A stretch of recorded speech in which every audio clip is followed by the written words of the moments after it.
Cedric live show. My guest today is Mrs. Natasha Karugire, a fashionista, film producer, a mother, and one of Uganda's leading ladies. Natasha, welcome to the show. Thank you. It's like one of your first interviews on television.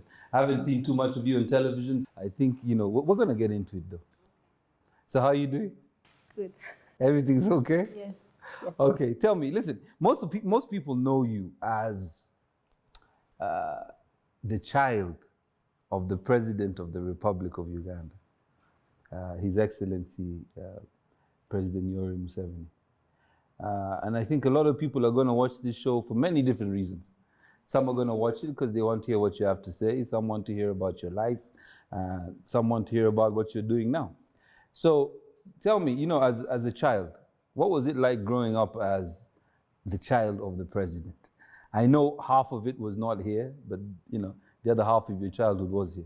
I didn't maybe realize so much the position that he held, and so it was mostly normal, aside from probably the presence of security. Yeah. But otherwise, as a father and my mother and my siblings, it was, I think, as normal as it was normal, my normal, I think. Yeah. I know you publish a lot on Instagram, and I follow you, and you always talk about your siblings, especially the girls. I don't see too much of the boy, but I guess that's for a particular reason. But I see a lot of your sisters and your mom, your dad as well, especially on the farm. It seems you guys are a very close-knit family. Yes, we are. We're very close, even with the boy. Yes. But I think because he's a soldier. Yeah, I've met him a few times. Yeah, I'm sure. Yes, you know him. He's a friend of yours. But I think the soldier life caused him to, to be a bit more serious and a bit more, a bit more introverted. Yes. But generally, we are very close. We grew up just as a family, really. We grew up a lot, as much as possible. When we weren't at school, we were on the farm. Yes. Hence the love of, farm life and the country life and cows and stuff like that. Huh?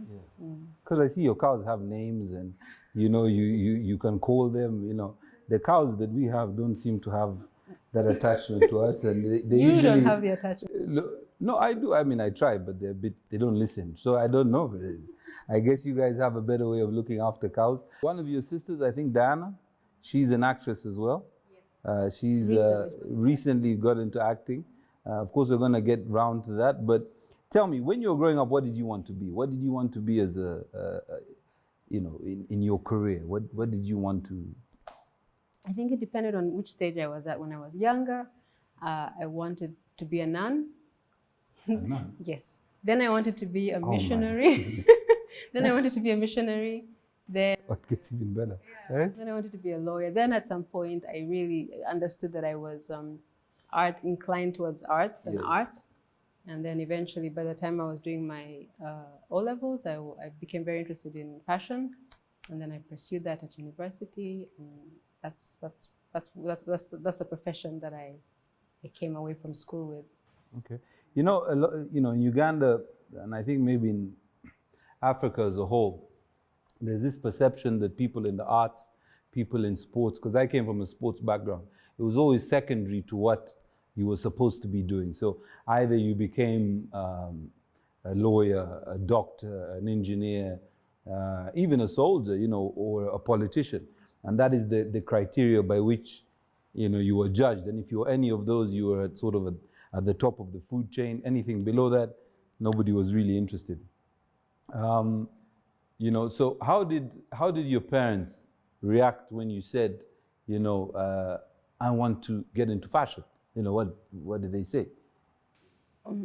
I think I thank God that I think they're very enlightened, because that was quite some years back. Yeah. And they were supportive. they saw my strength and they saw my struggles, I think. Yes. And even though I was really, a good student, I think my father especially was very supportive. So when I told him I wanted to do fashion, he they blessed me. I remember hearing other people's parents talking about me, saying like what a waste, really fashion, what, She could have done something else. Yeah, she could have done something like, more serious. But I had their support. So, and I wish, I pray that I can be the same kind of parent, because I see myself as quite an old school mother. Yes. When I hear my children talking now like of music and stuff, I'm like, what? You're not really sure. Yes, I'm not sure. And yet I went down the same route. So there's a strange balance. Yeah, maybe there's a lesson in that, I mean, you get worried a little bit, of course. I have kids too, so, you always want the best for them, and you want to protect them. So I guess that's what many parents wanted to do. I was playing tennis and, I didn't want to go to school. I just wanted to do sports. And my parents, no. You've got to do something else, at least go do something serious, and the worst thing you can do is business administration.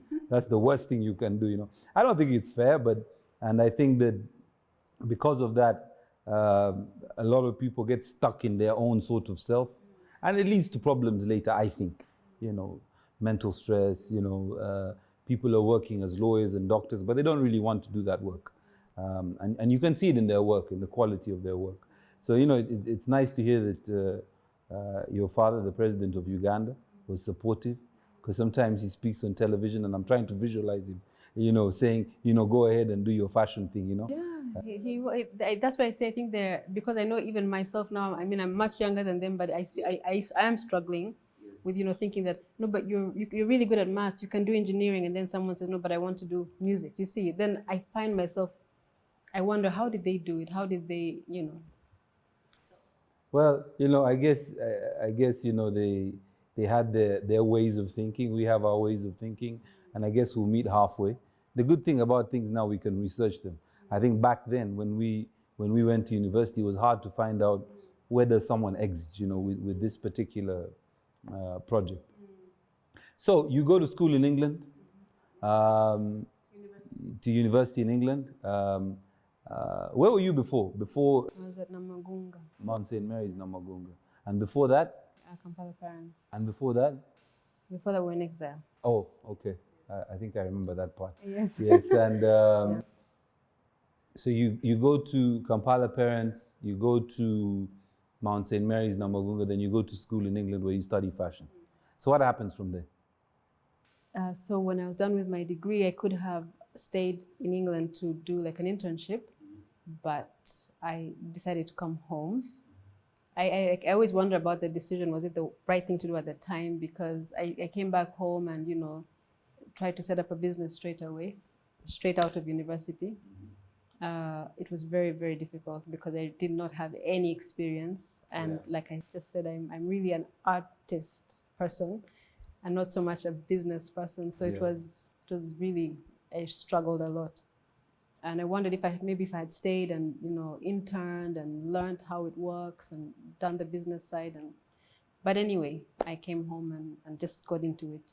So yeah, and then began House of Kane. It was a big adventure. It was really hard. Yeah, that was the beginning of my fashion life. So you still into fashion? Do you still? I am. I took a break from it. Yes. When I realized that because then I got married and had babies, and then I realized that I was not really fully at home. I was not fully at work. Yeah. Then I decided, let me take some time off and just be a mom. Yeah. And then after when they were a bit at an easier stage in their age, I went back into fashion. Okay. Now, quite recently you got into film. I call it film, but you can call it what you like. You wrote and produced a movie, 27 Guns. And when we come back from the break, we'll talk about it a bit more. This, therefore, is a declaration of war.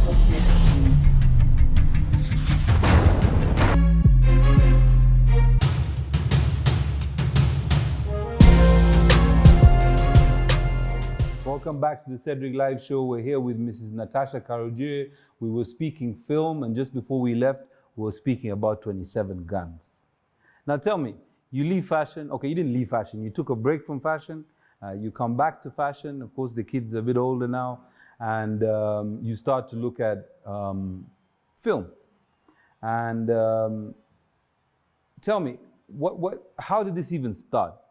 Because I don't recall you doing film before. No, I've never done. And I was happy because when I did film, everybody was like, "You're crazy." So when Natasha does film, I say, "You know what? Hey, I'm crazy. Oh, right.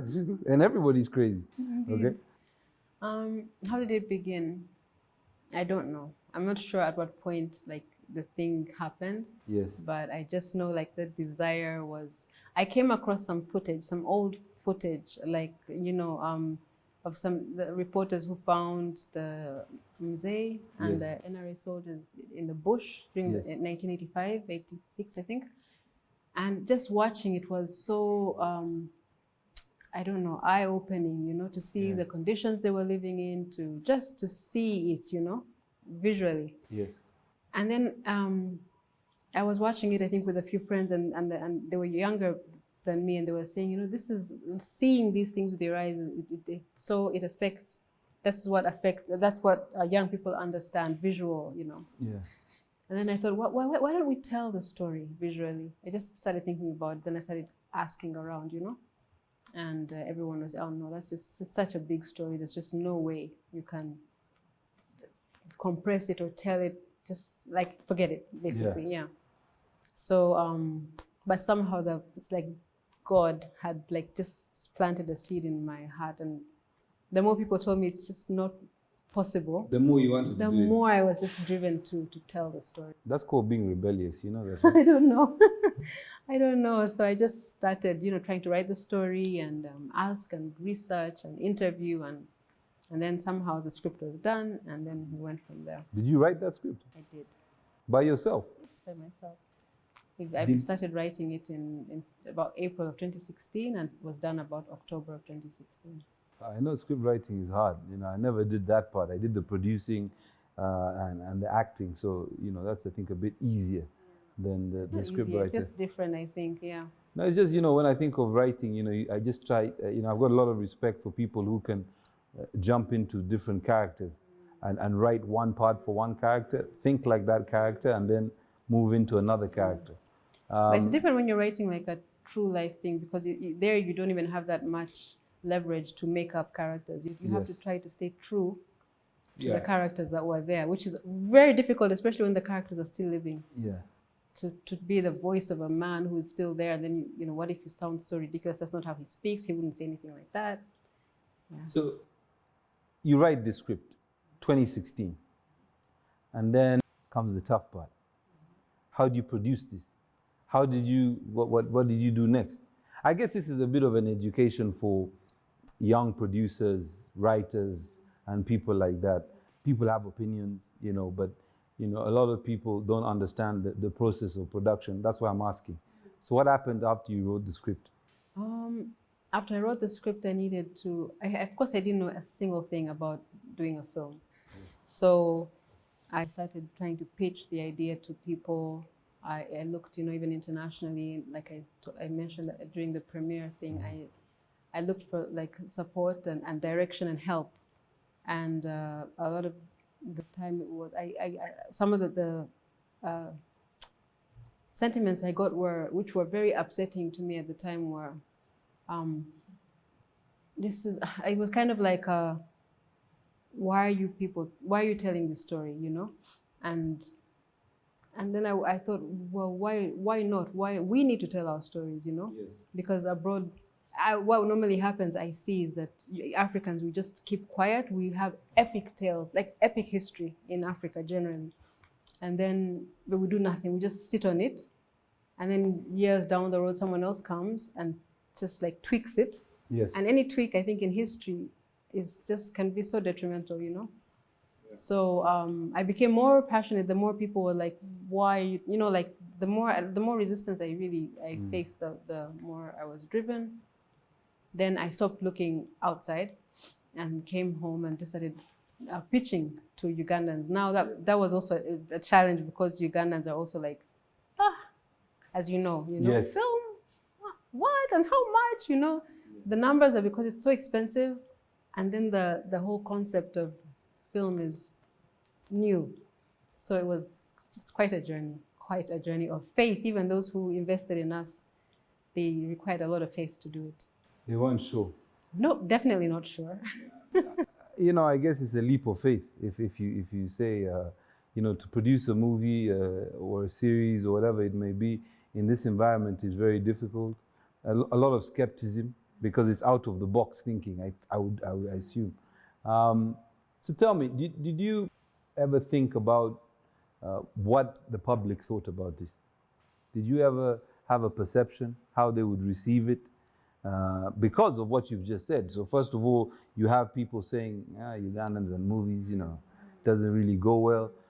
Two, you're the daughter of the president, you're writing a biopic on the president. Do you think that there was negative feedback from the market for those particular reasons?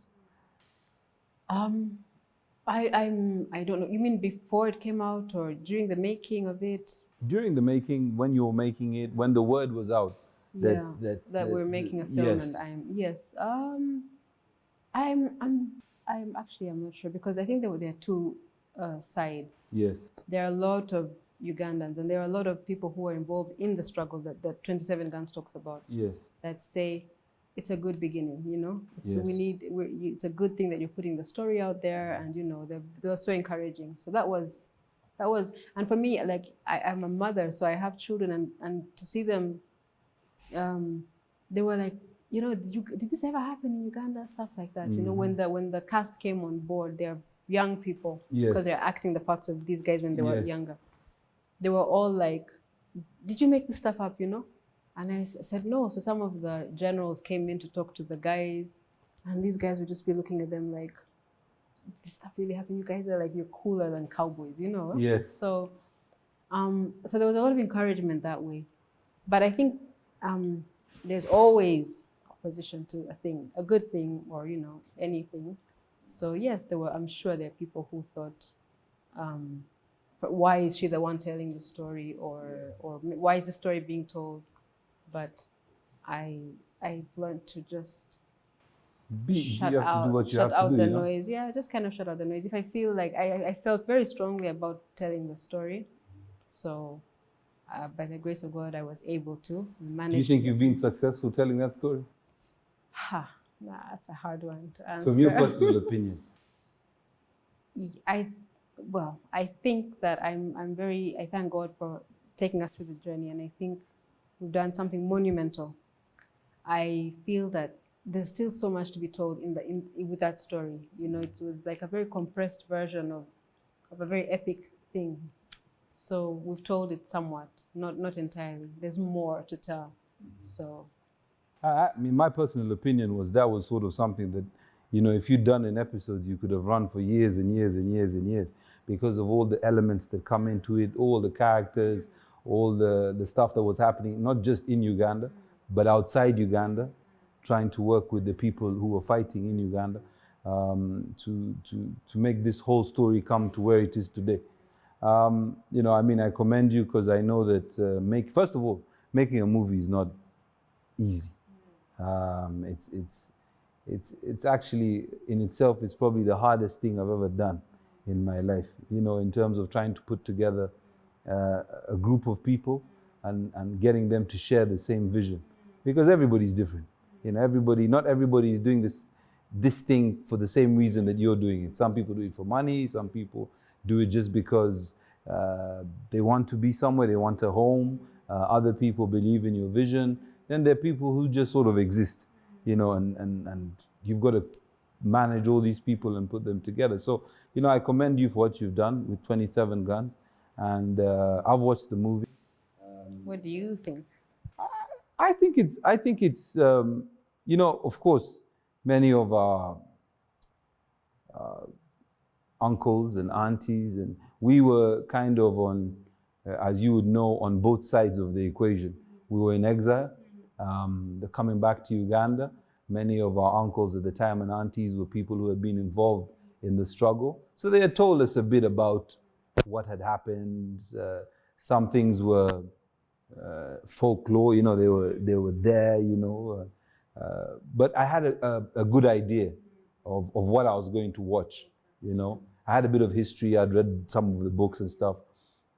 But I think for a young person watching it, it was a great step in the right direction in terms of educating these youngsters on what Uganda was and what Uganda is today and why it's the way it is.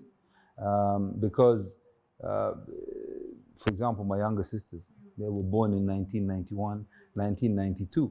They don't know, and in their generation, unless they've been told, they don't really, you know, it's in the past, you know, it's something, oh yeah, whatever, yes, you know, whatever, you know. But I remember coming back here and roadblocks, and it took 7 hours to get to Mbarara, and people lining up for sugar, and there was no electricity, and you know, it was it was coming from a foreign country. It seemed like we'd been taken to a dark place, you know. So having that experience and where we are today it was refreshing to see someone tell that story and remind us, listen, you know, we did come from a long way in this short period of time. So yeah, I think it was a great movie. It was well cut, it was well directed, and I think it will have an impact. Maybe not today, but I think that in years to come, people will look back and say, you know, that was a good show. I hope so. I hope so. Yeah. So, would you do this again? Absolutely. You I do was this again? bitten by the bug, yes.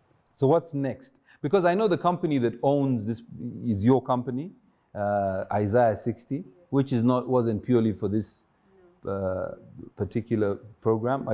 Is there other stuff that's coming up that we can look forward to? Really? Yes, but I can't tell you much more. So, but yes, there's some stuff in the pipelines that we're working on. Yes. Okay, when we come back, we'll speak with Natasha some more, and we'll introduce another guest, very inspirational person, Ruth Ndyabahika.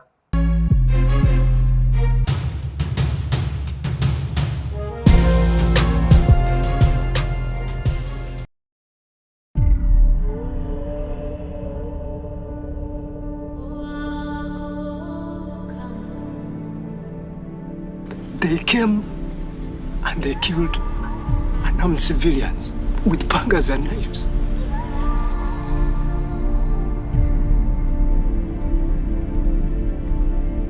How can we live like this? No one here without you. Myself, together with my comrades, we have formed the Popular Resistance Army.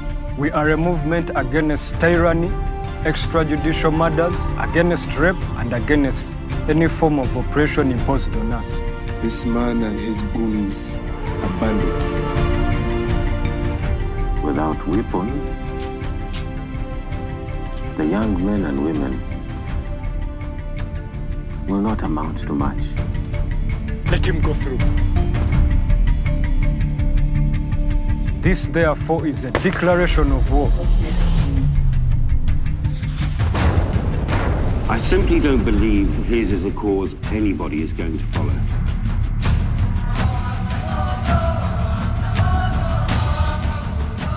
Most of us are here because we believe in this cause, this fight for liberation.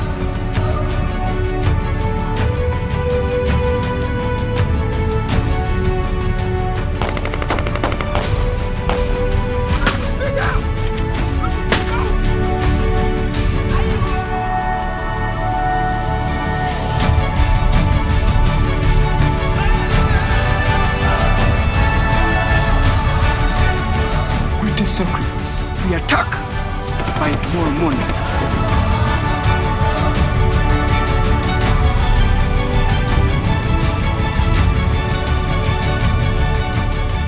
And all we have is 27 guns, 41 men, and hope.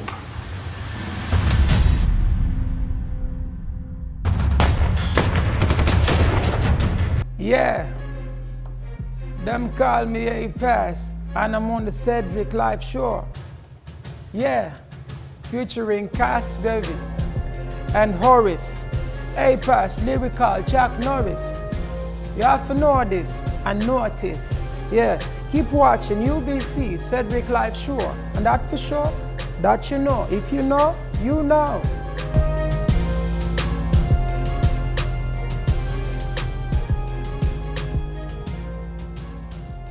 Welcome back to the Cedric Live Show. We're here with Mrs. Natasha Karugire, a film producer, fashionista, and on the show with us today as well is Ruth Ndyabahika.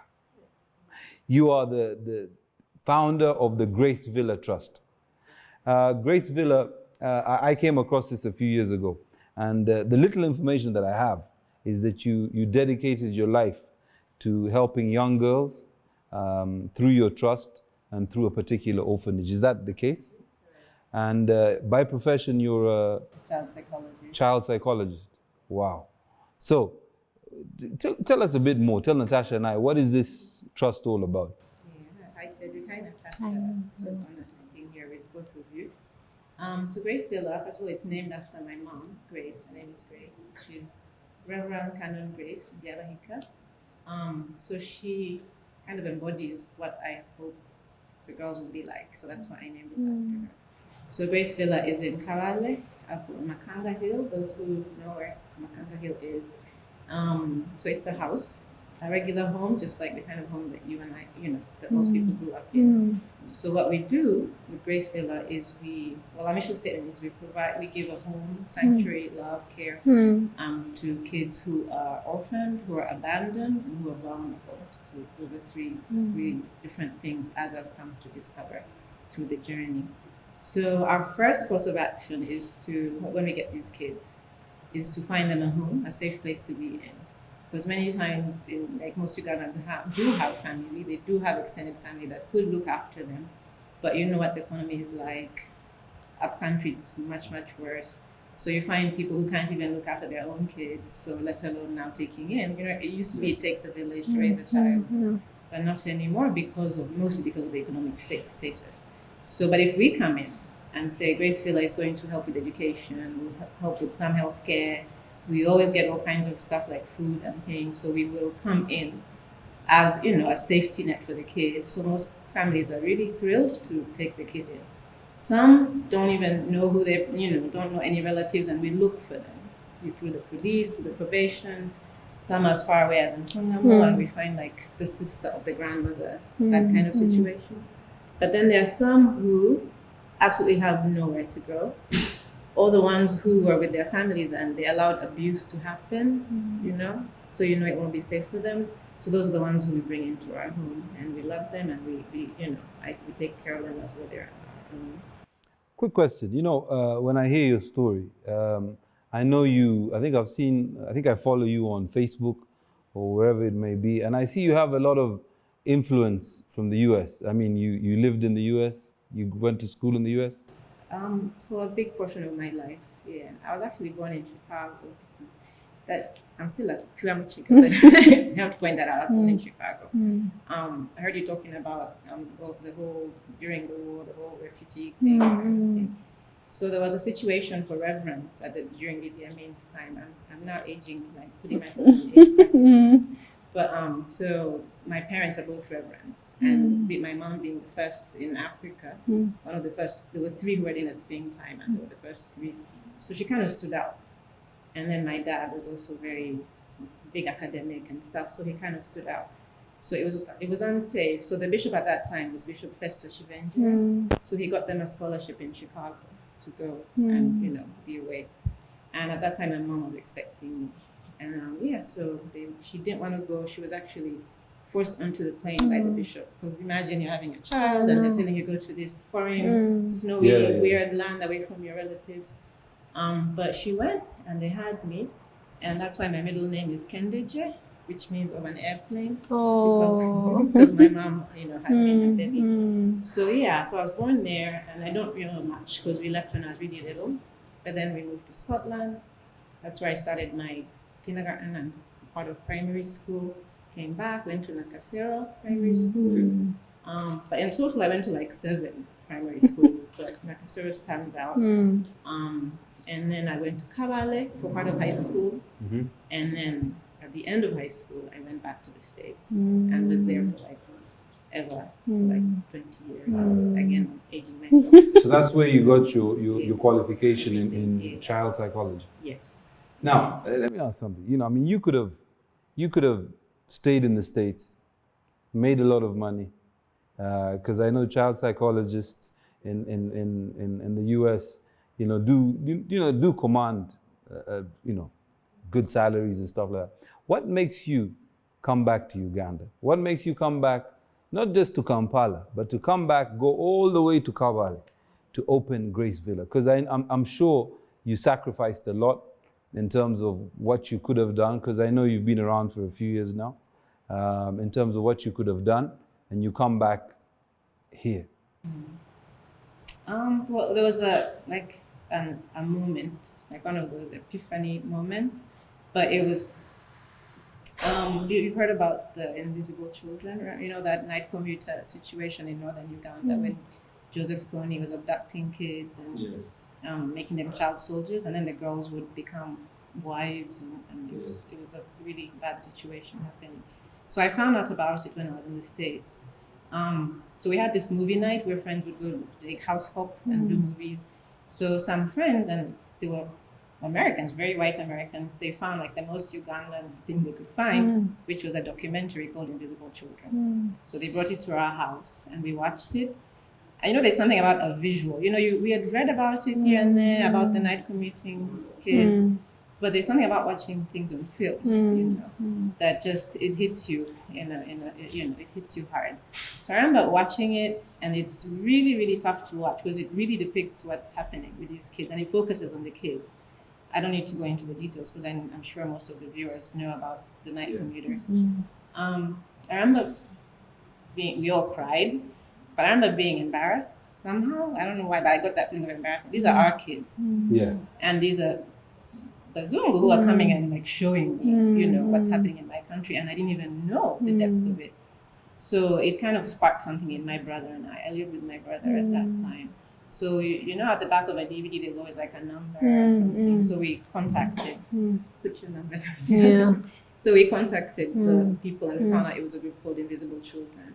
So long story short, my brother and I became advocates, basically. Oh, you're doing a good job now. Thank you.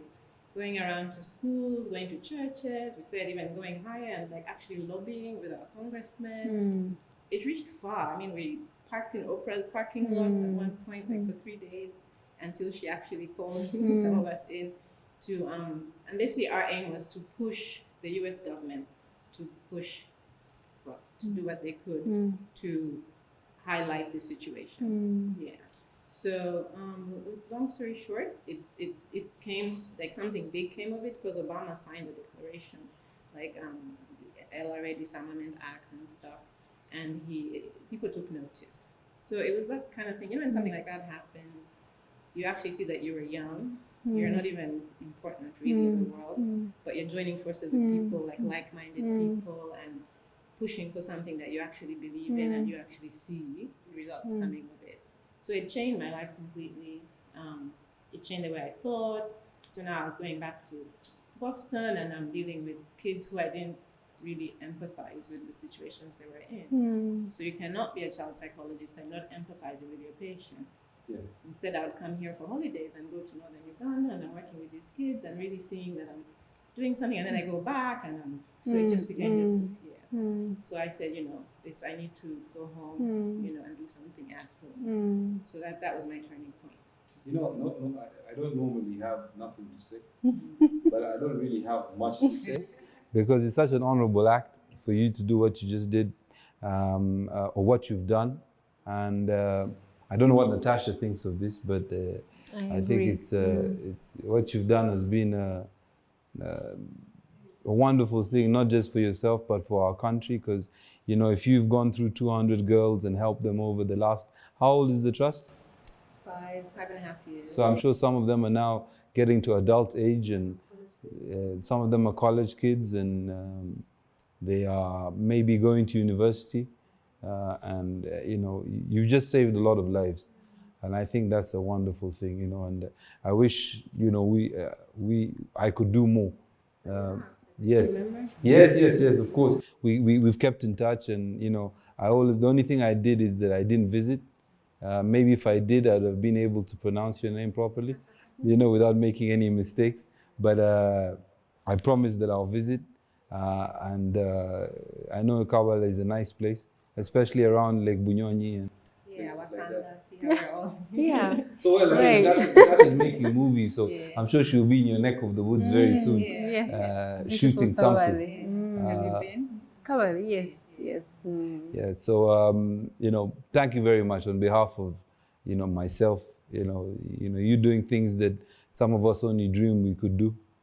I realized when we were in commercials that there seems to be a lot of African print going on here.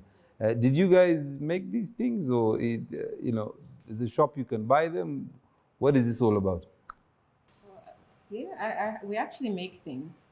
It's one of Together, or you? No. You have your own- Separately. you never know in No, Uganda. separately. We It just could be a met. hustle that I don't understand.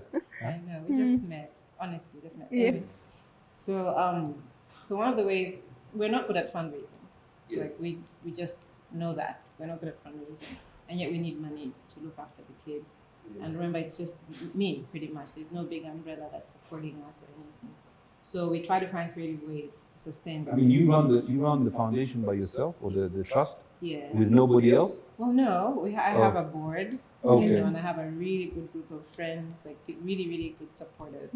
What I'm saying is we don't have like world vision behind that. We don't have any umbrella or big, people think we have big sponsors in the US that send money to the kids, but no, we don't. It's actually a big struggle, financing the project.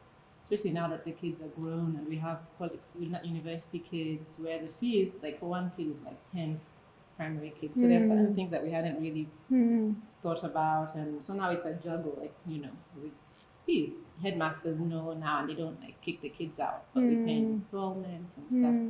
So we said, what can we do? We said, okay, we love African stuff. Actually, I'm a very big, I love anything to do with Africa, with Uganda. I like your jacket. Thank you. So so this is it it's African what do you call it? fabric. Unisex? Is that the word? It actually is, Yes. but it will have to measure it. Are you saying for something? a man? No. Men don't have hips, and men don't have. So I was getting a bit offended.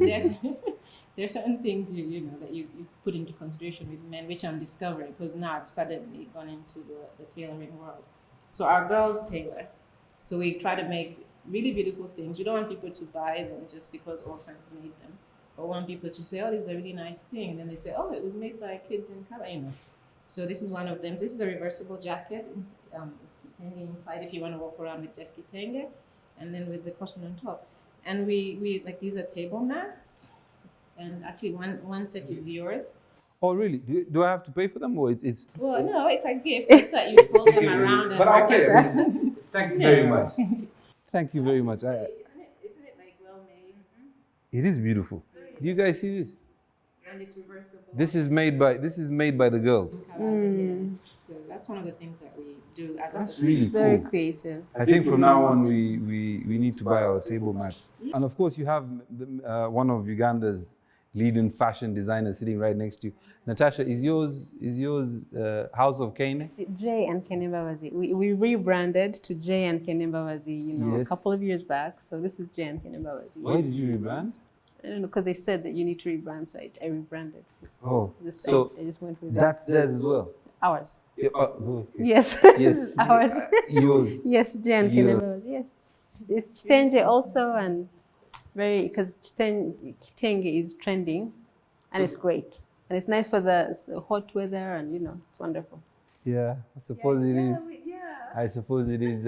So can you guys make me clothes for the Cedric live show? Absolutely. Because you see what I Yes, we this is what I think is I should be wearing Ugandan clothes. Absolutely. Things that are made by Ugandans. I don't know. I bought this from someone, but I don't know the name of the person who made it. But is it local? Like made locally? Yeah, made locally. You can see the sleeves are a bit short, but I mean, hey, we're here, and I've got table mats now as well. So, we're getting there eventually, promoting Uganda. Absolutely. So there's a lot of talent. There's a lot of talent in Uganda. Yeah, In the creative sector, at least from what I see.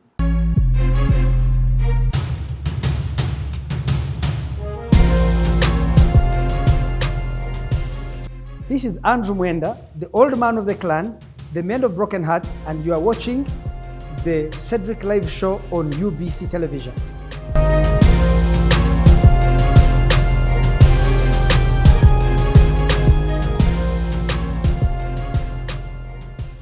both of you, how do you think that, Natasha, I'll start with you. How do you think we can improve the film industry in Uganda? How we can improve the film industry in Uganda? I don't know. I think that's a wide question.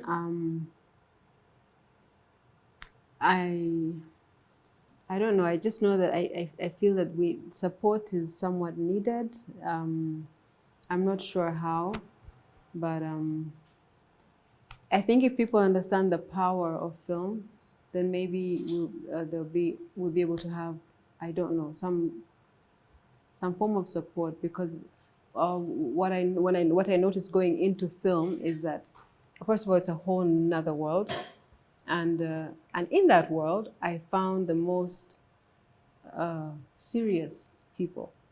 You know, when we were starting, these guys showed up and they looked really strange. They had the dreadlocks and they were scary looking. Yeah, shabby looking. Shabby. Generally, they were like, I was like, what we used to call unserious people. Yeah, they looked very. I was a bit worried. But then the minute we started, doing stuff, these guys, they were all so committed to the task, whatever they were doing, the commitment. I had never seen anything like that. I mean, because we were up until the morning, we were doing strange things, but everybody, whatever their thing was, they were fully engaged with that thing. So I discovered it's a whole other world, and I was so impressed, and I just thought, first of all, the locations we have in Uganda, the stories we have in Uganda, the talent that we have in Uganda, there's just so much raw talent. I think that if we just get a bit of a push from I don't know where, we'd be able to go so far and do so much. Yeah, I mean, I've had this discussion, of course, with my own experiences. And I think that the biggest issue with producing film in Uganda is that the exit strategy is not clear, which means that if you make a movie, it has to be distributed. Once it's distributed properly, then you're able to make money to go and produce more movies. But the problem is that the best movie makers or filmmakers are creatives. They're not business people. So, there's a mismatch. So you make a good movie, but then you don't know how to get it out there. So I think that the powers that be, Uganda Communications Commission, Uganda Film, whatever the groups are called, should look at how they can help film producers, writers, directors, on their exit strategy once the movie is made. They're putting it in the right place at the right festivals, because everybody's going out there on just winging it, basically. They're just throwing their hat into the ring and saying, okay, let's see what happens. And sometimes you have the right product, but in the wrong place. So you're not speaking to the right people. And I think that the way they can help us, aside from helping people with bridge finance and things like that, is to find distribution channels, put it in the right place, let the right people listen or watch what it is that you have, and then Ugandan film will start, the industry will start to grow. Because at the end of the day, if you make a movie, it has to at least pay itself back, or you're not going to last very long in the game. That's the way it is. So it's a mix of business and that's just my opinion. And for yourself, Ruth, with the Grace Villa Trust, tell me, with all these charitable causes, I tend to bump into them quite a lot. I always struggle with the sustainability. Just like film, or just like any business, there must be an entry and exit point. How are you going to maintain the villa? Because of course, all of us are going to get older. We're maybe not going to be as agile. you can't come down to Kampala as quickly. I'm not saying you're going to get old. Even me, I believe I'm never going to get old. But of course, the fact is, we are going to get old. You know, how are you going to make Grace Villa sustainable? So that's actually a good question, because it's something that's directing this year for us. Last year and this year, we're really trying to put systems in place so that Grace Villa is not Ruth, you know. Yes. Grace Villa should be, you know, is much wider than I am, because what if something happened, you know, God forbid. Because I actually would get worried. I would get sick and I would get really worried because I have 215 kids who are banking on me for pretty much everything. But I have a good support system. I have my mom, who the place is named after. She's now in Kabale helping. And I have a really good team. We actually call it the Grace Villa family. Some of your friends are part of it. You probably don't know this, but I've discovered the goodness of UGANDA'S. I think this is one of the best things that has come out of Grace Villa. With our kids, I'm not putting anybody down, but if an American walked in and then a Ugandan walked in, they'd get more excited over the Ugandan because of what they've experienced with Ugandans. I mean, people just, almost every day, they see us on Facebook and then come with a sack of rice. Or see us on Facebook and send clothes and send, you know, things. So the kids see tangibly how Ugandans and regular Ugandans are chipping in. And that actually would not be if it weren't for them. But we are putting things in place that are, you said something really that struck me. We need to put a business aspect even into having an orphanage, or even into having an NGO, because it has to survive, and you can't always be asking. Yeah. I really hate asking, really. And although you do have to ask, sometimes you do have to ask, but you have to put other things in place. So one thing we did is this Chikazi tailoring line. Another thing that happened kind of by chance, we have a really big soccer field in our compound. We have a big one. Yes. And we started playing soccer with the kids, and we jumped around with their skirts, and it was cute. But what happened is they became good. They're good. And we win. We win all these tournaments. We are the champion. We have a district tournament in Kabale. We won this year. Wow. No, we won last year, the year before, and then the year before that. So we hold 3 trophies. So the cool thing with that is, of course, all the wonderful things that come with sports. Another good thing is we get the girls are bought by schools. So we have like 8 kids in really good schools, and they're paying their school fees for them. So that happened by chance. That's now one of our really big things, the Grace Villa Soccer Club. Another thing is on that, you know that you were born in the States and you went to school in the States. The biggest female sport in the US is soccer. You know, so I'm sure a lot of your girls are going to be picked up by colleges in the US. From your mouth to God's ears. Yeah. I know there's this big thing called Bachiga Nation, which is it's now a big group of, some of them are my friends, of course, and they have this big function that they have, I think every quarter or every month or something, and there's thousands of people. Yeah. They support Grace Villa. They actually came, they did our Christmas. Yes. These Bachiga Nation people, they came and said, we want you to not cook, not, you guys have fun at least once a year. So actually the last year they came and literally cooked themselves. So Bachiga Nation really pushes us, and we always have a free stall. Like wherever the events are, just know Grace Villa. There's a Grace Villa tent somewhere. I am very inspired by what both of you have done. Natasha in film and fashion, you in your foundation. And unfortunately, we always have to wrap up these shows. We could be here all day because it's inspiring to listen to both of you. And everybody, thank you very much for watching the Cedric live show on UBC. It was great hosting Natasha and Ruth. Let your president prepare you for what office you want. People like me will give you more respect. When you can sit with Museveni as Bobby Wine and have a meeting, and then I'm at a reception, I'm waiting to talk about music issues, you're there making issues with him.